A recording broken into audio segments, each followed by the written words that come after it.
Bienvenidos a la semana 16 del curso de Psicología del ciclo 2017-2. Mi nombre es Elena González y los voy a acompañar en la resolución de esta práctica para que tengan los conceptos muy claros. Ítem número 1. Dice, lea atentamente el texto de cada pregunta e indique la respuesta verdadera. Con respecto a la pubertad, es correcto afirmar que, aquí vamos a tomar en cuenta que está hablando de la pubertad.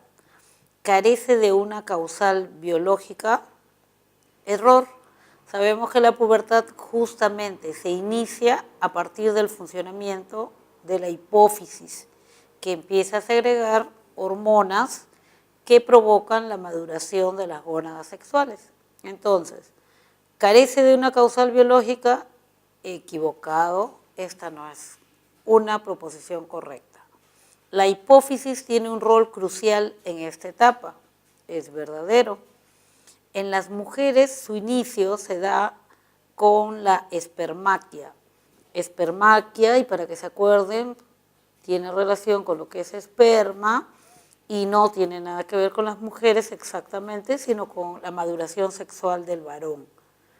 4. En ella se da la madurez reproductiva. Sí, al madurar las gónadas sexuales ya adquieren capacidad reproductiva. Esto también es correcto. 5. La sexualidad está restringida a esta etapa.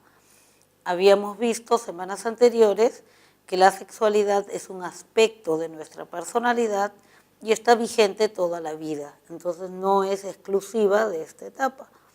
Entonces, las respuestas correctas o las proposiciones afirmativas son la segunda y la cuarta.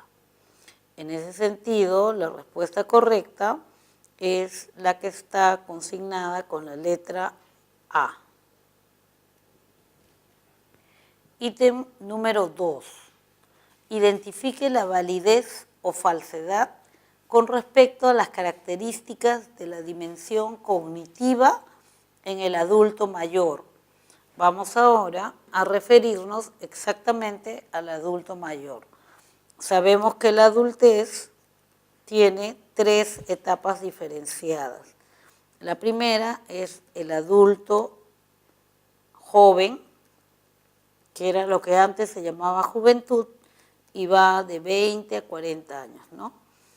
Luego tenemos el adulto intermedio, que es el que siempre se llamó adulto y se refiere a la persona aproximadamente como edad referencial de 40 a 65 años. Y tenemos el adulto mayor, que es aquel que supera los 65 años. Ya está. Ahora nos están pidiendo concentrarnos en el adulto mayor. Características de la dimensión cognitiva. Sabemos que hay 3 áreas de desarrollo. Los adultos, así como los niños y los adolescentes se desarrollan, o por lo menos nosotros estamos clasificando su desarrollo en 3 áreas.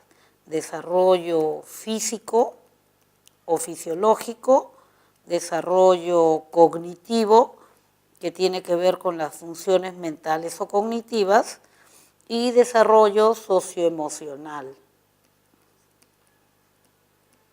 que tiene que ver con las emociones y su interacción con las otras personas. En este caso nos están diciendo características de la dimensión cognitiva del adulto mayor. 1. Se inicia el pensamiento postformal, ¿no?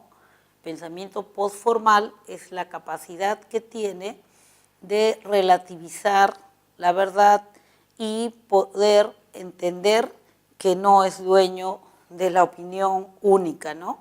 El pensamiento postformal se inicia en la adultez joven. Entonces, esta no es una característica del adulto mayor. Experimenta la crisis integridad versus desesperación. Sí es una característica del adulto mayor, pero es una característica socioemocional.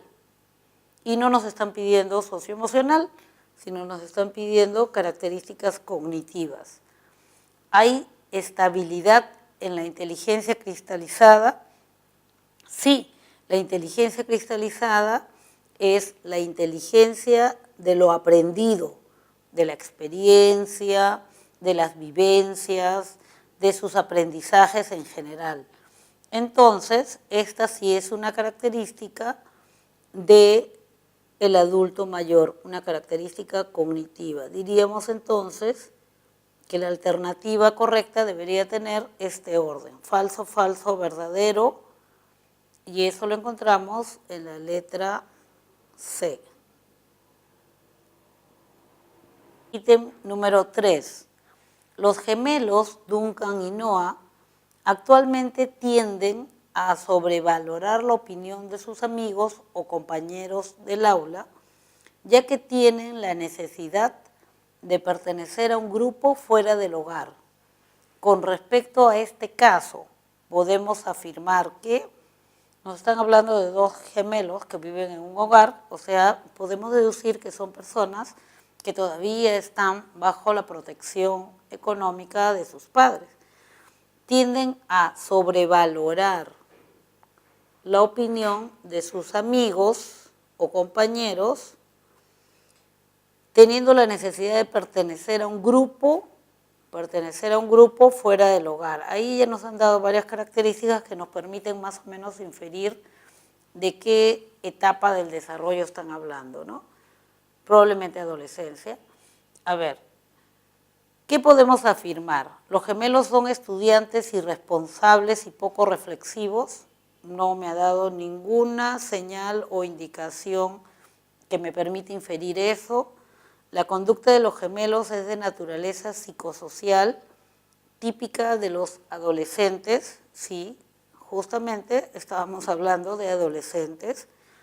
¿Por qué? Porque el adolescente busca su identidad, o sea, quiere ser él mismo, lejos o en todo caso diferente a sus padres, entonces trata de alejarse del grupo familiar y como es una persona social, somos seres sociales, busca otro grupo que le brinde seguridad y ese otro grupo son los amigos o compañeros. Entonces sí es una característica psicosocial del adolescente. Hasta aquí tenemos una respuesta que es adecuada o correspondiente. Vamos de todas maneras a revisar las otras. En la adultez temprana, recordemos que dijimos de 20 a 40, se inicia la necesidad de formar grupos. No, incorrecto. La necesidad de formar grupos se vuelve algo casi vital justamente en la adolescencia. Cuarta afirmación, la autoestima saludable de los gemelos, autoestima saludable los lleva a preferir la opinión de los amigos del aula. En realidad, la autoestima no marca preferencias respecto a la valoración de opiniones. Y última proposición, los gemelos varones tienden a ser extrovertidos, comunicativos e impulsivos. Tampoco nos está hablando de roles sexuales. Entonces, la respuesta correcta, la única respuesta correcta es la que está marcada con la letra B.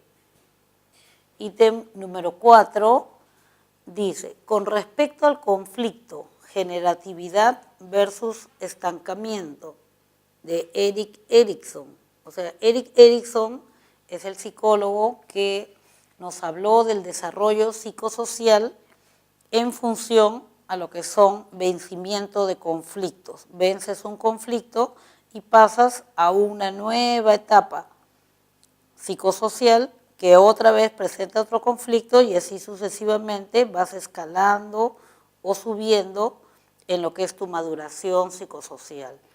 Bien, hay uno de esos conflictos que se llama justamente generatividad versus estancamiento. Identifique la afirmación que se relacione con esta crisis.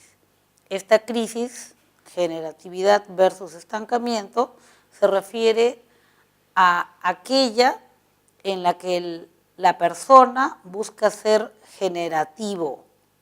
Generativo, que genera algo, significa que el sujeto quiere trascender, quiere dejar huella. si podemos decirlo así, porque teme o no quisiera ser olvidado, teme estancarse. Entonces, a ese conflicto es al que se le llama generatividad versus estancamiento. Y es el conflicto que se presenta en el adulto intermedio, ¿no? El adulto intermedio, estamos hablando de 40 a 65 años, es justamente la persona que va a buscar trascender. Entonces, el que enseña, el que aconseja, el que capacita a los demás, el que ayuda, el que se ofrece como voluntario, el que quiere trascender. Bien, vamos a ver qué dice. Ángel es un jubilado que se manifiesta satisfecho con los logros que alcanzó en su vida laboral. Bueno, si es un jubilado, estamos hablando de 65 años, y dijimos que esto era propio del adulto intermedio que va de 40 y como edad límite referencial 65 años. Entonces no estamos hablando de una persona jubilada. El pensamiento hipotético deductivo que se inicia en la adultez temprana se deteriora al inicio de esta crisis. No hay una relación entre el desarrollo cognitivo y el psicosocial, necesariamente. C, en las mujeres adulta temprana sería 20-40, la característica de esta etapa se presenta de manera más marcada. No tiene tampoco relación con la crisis mencionada. Luego nos hablan de un pintor prolífico, esto es, uno que tiene muchas producciones, de 50 años, continúa pintando con el objetivo de ser el artista plástico más destacado. Aquí sí, estamos hablando, uno, está dentro de la edad, tiene 50 años. Dos, nos dice que continúa pintando con el objetivo de ser el artista plástico más destacado. Esto es, quiere trascender. Entonces sí me está hablando de una actitud que sería propia de una persona que está atravesando este conflicto, generatividad versus estancamiento. Y la última propuesta dice, se inicia la necesidad de establecer relaciones amicales duraderas, en especial con el sexo opuesto. Esto es característico del adolescente. La respuesta correcta en este caso es la marcada con la letra D. Ítem número 5. Durante el terremoto de México del 2017, un equipo de rescatistas denominados topos hicieron todo lo posible, incluso poner su vida en riesgo para rescatar a un loro, cuyo nombre era Lucas. En este caso, y según Kohlberg, se ilustra el nivel de desarrollo moral denominado, recordemos que Lawrence Kohlberg es un psicólogo que estudió el desarrollo moral y mencionó 3 etapas gruesas del desarrollo moral. Una primera llamada preconvencional, en la cual el sujeto, generalmente entre 4 o 10 años, como la edad de aparición, busca hacer las cosas buenas o malas. Kohlberg nos habla de desarrollo moral, y lo moral es la capacidad de decir que algo es bueno o malo. Entonces, bueno, malo. Bien, la primera etapa, la preconvencional, el sujeto juzga que algo es bueno o malo si le trae premios o si le reporta castigos. Entonces, lo bueno es lo que le da premios, lo malo es lo que le da castigos. Esa es la etapa que él denomina preconvencional. En la etapa convencional, el sujeto califica de bueno o malo algo que se ajusta a la convención. Una convención es un acuerdo. Entonces, el que sí cumple con los acuerdos, leyes, normas, conserva el orden, está bien. Y el que no cumple, el que va contra las leyes, contra los acuerdos, entonces está mal. Y finalmente tenemos la etapa postconvencional. En la etapa postconvencional, el sujeto va a decidir que algo es bueno o malo si es acorde con sus principios, sus valores. No necesariamente acuerdos tomados con otros, sino lo que considera importante, vital en la vida. O sea, los principios, los valores, es lo que le va a dar la calidad de bueno, si se ajusta a sus principios y valores, malo, si va contra los principios y los valores. En este caso, dice, este rescatista trató de, inclusive poniéndose en riesgo, ¿no?, rescatar a un ser vivo. En este caso se ilustra el nivel o la etapa del desarrollo moral denominado, diríamos que, bueno, pues no es que haya un acuerdo de que hay que salvar a los animales, entonces no es convencional. No es que lo hiciera porque le iban a dar un premio o lo iban a castigar si no salvaba, no es preconvencional, sino era porque estaba de acuerdo o acorde a sus valores.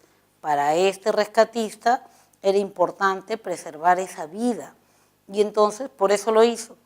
Diríamos entonces que su desempeño estuvo ubicado en la etapa denominada por Kohlberg postconvencional. Entonces buscamos esa respuesta y la encontramos en la letra E. El desarrollo moral denominado postconvencional es lo que lo llevó a él a asumir esa actitud o comportamiento. Ítem número 6. Angélica es una adolescente que ha decidido postular a una universidad. Por ello estudia en una academia. En ocasiones se queda repasando en la casa de una amiga hasta muy tarde, por lo que su madre le ha pedido que regrese más temprano a casa. Ella le contesta, no me va a pasar nada, a mí nunca me van a robar. La respuesta de Angélica evidencia la característica del pensamiento adolescente denominada, aquí lo que tenemos que atender es a la respuesta de la joven. Dice, no me va a pasar nada, a mí nunca me van a robar. Esa forma de expresarse sí evidencia una confusión que suele darse a nivel adolescente, sobre todo cuando el adolescente llega al máximo de su desarrollo intelectual, al darse cuenta que es capaz de razonar, de usar la lógica, de entender muchas cosas aún cuando no las vea, solamente guiándose por la consistencia lógica de las mismas, suele o puede suceder de que se haga la idea de que a ella no le va a pasar nada, que ella lo entiende todo, que ella se da cuenta de todo, y cierta idea de omnipotencia, ¿no? A eso se le conoce con el nombre de fabulación personal. Esta fabulación personal es una de las variantes de lo que se ha denominado egocentrismo racional. El sujeto cree que con su razón, el adolescente en este caso, lo puede controlar y se puede dar cuenta de todo. Entonces se confunde y una de las variantes de esa confusión es esa idea de omnipotencia o en todo caso lo podríamos mencionar también como invulnerabilidad. Yo soy invulnerable, a mí no me va a pasar nada, a mí no me van a engañar, que es lo que está mencionando la joven. La otra forma como se manifiesta el egocentrismo racional es lo que se conoce con el nombre de audiencia imaginaria.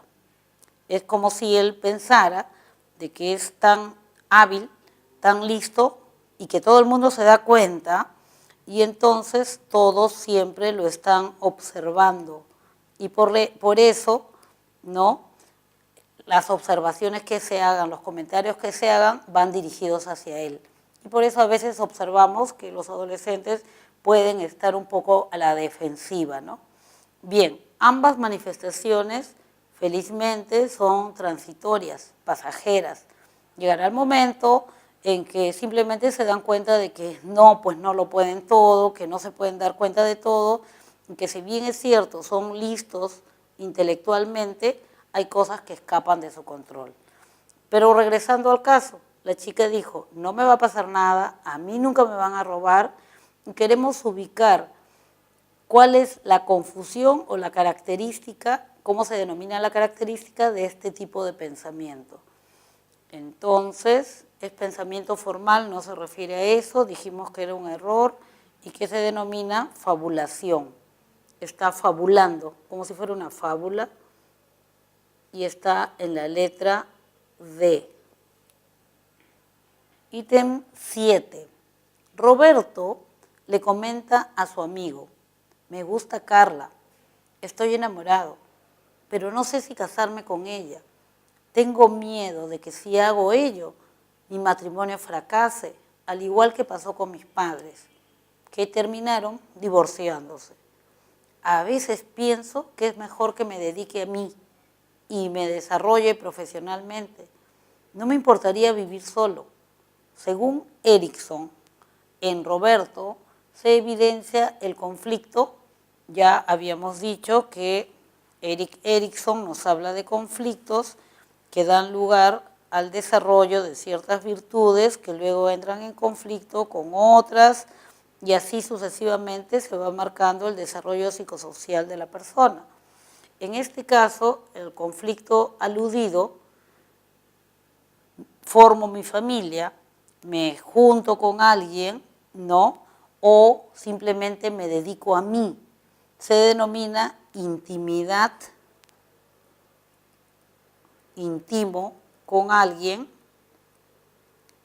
o simplemente me quedo solo. En este segundo caso es me aíslo. Entonces el conflicto se denomina intimidad versus aislamiento. El sujeto quiere intimar, establecer una relación para evitar quedarse solo. ¿Qué es lo que él ha mencionado, ¿no? Quiero casarme, pero no sé si estará bien. Y si fracaso, y si me divorcio, no. O mejor me dedico a mí y me desarrollo, ya no importa que me quede solo. Está hablando de este conflicto, intimidad versus aislamiento, y lo buscamos y lo encontramos en la letra E. Ítem número 8. Jorge maneja un bus de transporte público y usualmente se estaciona para recoger pasajeros en paraderos no autorizados o los recoge en medio de la pista y a veces no respeta la luz roja. Sin embargo, cuando ve a los policías de tránsito, respeta las normas para evitar que lo sancionen con papeletas. Señale a qué nivel de desarrollo moral corresponde el comportamiento de Jorge, según la teoría de Lawrence Kohlberg. Bien, recordemos que habíamos dicho que Kohlberg señala 3 etapas. La preconvencional, la etapa convencional, donde se respetan los acuerdos siempre, y eso es lo bueno, y la postconvencional, que al margen de los acuerdos toma en cuenta como criterio de bondad o no los principios que uno maneja. En la etapa preconvencional, recordemos que el sujeto considera que algo es bueno si le reporta un premio o una ganancia, y algo es malo si le trae consigo un castigo. En ese sentido, el sujeto está condicionado o está dependiendo de si le van a dar el premio o le van a dar el castigo. En el caso de la persona mencionada en el ejemplo, dice, usualmente se estaciona a mitad de pista, recoge pasajeros en cualquier sitio. Sin embargo, cuando ve el policía, ahí sí respeta las señales. O sea, él cumple para poder evitar lo malo, la papeleta, el castigo. Él funciona de acuerdo a los premios y castigos y a eso se le llama etapa preconvencional. La respuesta correcta es la que está en la letra B. Ítem número 9. Junior le cuenta a su padre que durante varios días se despierta en medio de la noche y sus sábanas están húmedas. Además, siente que tiene una erección.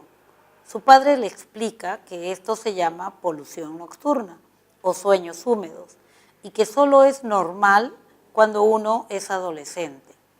En relación al caso, señale las alternativas correctas. 1. Las poluciones son una consecuencia del desarrollo sexual secundario. No es esto cierto. Sabemos que durante la pubertad se dan dos tipos de características en el desarrollo sexual. Las características sexuales primarias, que son aquellas que dependen o están relacionadas con la madurez de los órganos sexuales. Es el caso que hemos mencionado, las erecciones, los sueños húmedos, etcétera, ¿no? Entonces, esto tiene que ver con la madurez de sus órganos sexuales o gónadas sexuales. Y también podemos observar o experimentar características sexuales secundarias. Estas no necesariamente están relacionadas con la maduración de los órganos sexuales, sino como la consecuencia de las hormonas producidas por estas gónadas sexuales. Estamos hablando del acné, estamos hablando del aumento de la transpiración, estamos hablando, por ejemplo, del aumento del vello en las axilas, en la región genital, estamos hablando también de la forma del cuerpo, etcétera. Entonces, no necesariamente tiene que ver con los órganos sexuales. Bien, entonces las poluciones, que vendrían a ser directamente relacionadas con la madurez de los órganos sexuales, no son características del desarrollo sexual secundario, sino primario. Esta respuesta no es correcta. Segundo, dice, la madurez sexual de Jorge es insuficiente para que pueda reproducirse. Esto tampoco es correcto. Una vez que empieza a tener eyaculaciones, ya tiene capacidad de reproducción. Y tercero, dice, los cambios que experimenta Junior se deben al periodo de la pubertad.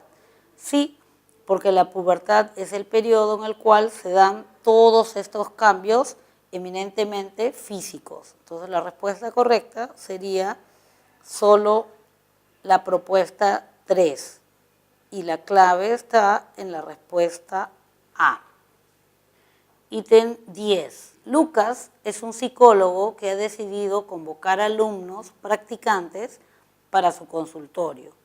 Según él, siente que debe enseñar sus conocimientos a las generaciones jóvenes y ayudarlos en su formación, según Erik Erikson. Esto evidencia el conflicto, ya lo habíamos mencionado anteriormente, quiere enseñar, ayudar a nuevas generaciones. Estamos hablando de que esta persona quiere dejar una huella en su vida. Dejé conocimientos, formé personas, he trascendido. Y estamos hablando de un conflicto que se denomina generatividad y entra en conflicto contra la actitud del estancamiento. El que se estanca no trasciende, no deja huella, no ayuda, no enseña. Entonces, la respuesta correcta es la letra C. Bien, espero haberlos ayudado a aclarar los conceptos y que ustedes puedan tener todo muy a la mano. Hasta pronto.